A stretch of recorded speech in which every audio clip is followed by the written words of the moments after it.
Leo ninataka kueleza jambo la msingi na la muhimu sana ili kila mmoja wetu katika taifa letu na kwa dunia kwa ujumla tuweze kupata kuelewa. Swali muhimu sana ambalo wanadamu tunajiuliza, sisi ni akina nani au mimi ni nani? Au hata wewe mwenyewe ukipata nafasi unajiuliza pia kwamba wewe ni nani? Hii ni moja kati ya maswali matano ambayo mwanadamu anajiuliza sana, ni kwa namna gani au ni yeye ni nani. Sasa naomba tupite katika kitabu cha Mwanzo 1:26. Anasema Mungu akasema na tumfanye mwanadamu kwa mfano wetu, na tumfanye mwanadamu kwa mfano wetu, akamuumba mtu mke na mtu mume.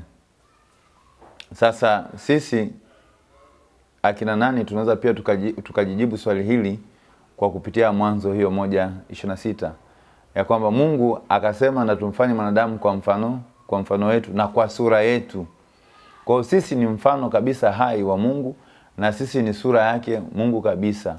Hivyo basi tunapozungumza juu ya mfano tunamaanisha kwamba kwa lugha ya Kiingereza neno linaloitwa imagination, taswira. Na taswira almost ni sawa na neno roho. Alafu sura tafsiri yake ni tabia. Kwa hiyo sisi wanadamu kiroho tumefanana na Mungu, lakini pia kitabia tumefanana na Mungu. Na ndio sababu utaona katika jamii, ukiwa ni mtu ambaye Mkristo au ukiwa mtu wa aina yoyote ile au uwe Muislamu, watu wanasema mbona huyu matendo yake, tabia yake haiendani na Ukristo? Mbona huyu tabia yake haiendani na Uislamu?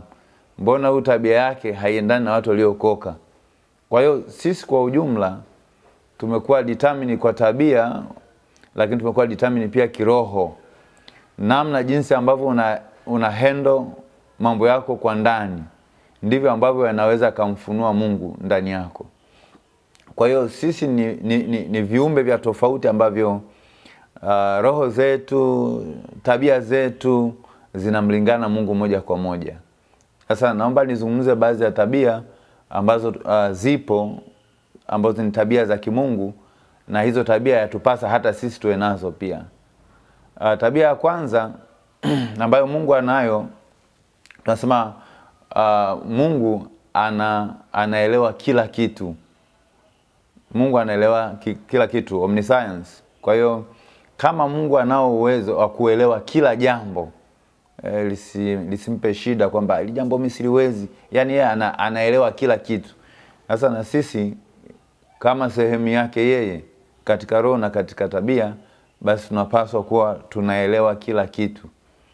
Na ili tuweze kuelewa kila kitu lazima tumlingane Bwana, tumlingane Mungu kwa kiwango kikubwa sana.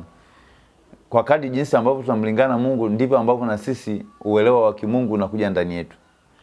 Lakini pia tabia nyingine ni kwamba Mungu yuko mahala popote, yani omniperfect. Kwa hiyo kama Mungu yupo mahala popote, tafsiri yake ni kwamba hata sisi ndio uwezo huo tunao wa kuwa mahala popote. Sasa ili tuweze kuwa mahala popote kama Mungu alivyo mahala popote, lazima tumlingane yeye tena.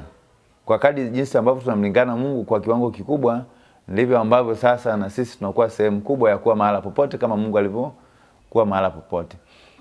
Lakini tabia nyingine ni kwamba Mungu ana uwezo wa kufanya jambo lolote lile.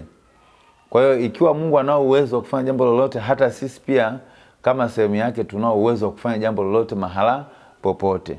Sasa tunapokuwa na uwezo wa kufanya jambo lolote, ili tufikie huo mlingano, ni lazima turejee tena kwake. Lazima tumlingane Bwana, ili Bwana kwa uwezo wake wa kufanya jambo lolote uwe pamoja nasi.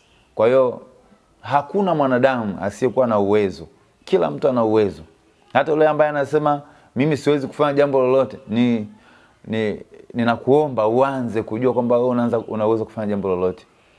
Hata yule mtu ambaye anasema mimi sijui, naomba uanze kuona kwamba wewe unajua, kwa sababu Mungu wako ni Mungu ambaye anajua kila kitu na wewe ni sehemu yake. Kwa hiyo ukimlingana yeye, basi nawe utakuwa sehemu ya kujua kila kitu.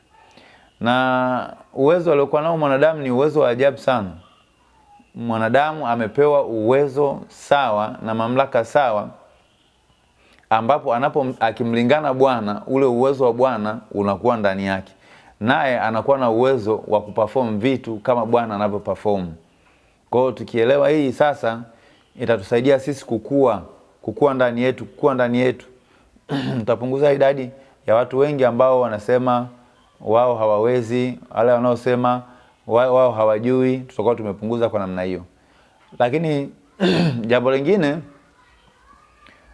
mwanadamu anao uwezo ndani yake wa kiungu, ambao wenyewe tunasema kwamba huo uwezo ukikaa ndani yake, yeye anakuwa ana act au anakuwa na mamlaka au anakuwa na mandate sawa kabisa na ile mandate ya kimbingu. Kama tulivyosema kwamba kutakuwa na omnipresent, kwamba Mungu yupo mahali popote na sisi tupo mahali popote iwapo kama, lakini tutamlingana Bwana, yani tutamrejea yeye atatupa huo uwezo. Lakini Mungu ana uwezo wa kufanya jambo lolote, kwa hiyo nasi tuna uwezo wa kufanya jambo lolote. Mungu anaelewa kila kitu, na sisi tukimlingana yeye tutaelewa kila kitu. Lakini Mungu ni mkamilifu. Kwa hiyo na sisi tukimlingana Bwana, na sisi tutakuwa wakamilifu. Kwa swala la ukamilifu lipo, lakini ukamilifu wetu lazima turejee kumlingana Bwana. Tusipomlingana Bwana, hatuwezi kuwa na ukamilifu sawa na Bwana ambapo alikuwa mkamilifu kwetu. Kwa hiyo ndugu zanguni, mimi na wasii na kuwaombeni kwamba kila mmoja katika taifa hili ajue kwamba anao uwezo wa kufanya kitu chochote ambacho anataka kufanya, na anao uwezo wa kuwa chochote anachokihitaji yeye kuwa. Kama anataka kuwa mfanyabiashara, anataka kuwa mwanamuziki, anataka kuwa msanii mkubwa, anataka kuwa yani kila kitu unachotaka kuwa unaweza kuwa. Kwa hiyo tusikae tukiwa wanyonge kwamba kitu fulani mimi bwana siwezi kuwa hivi.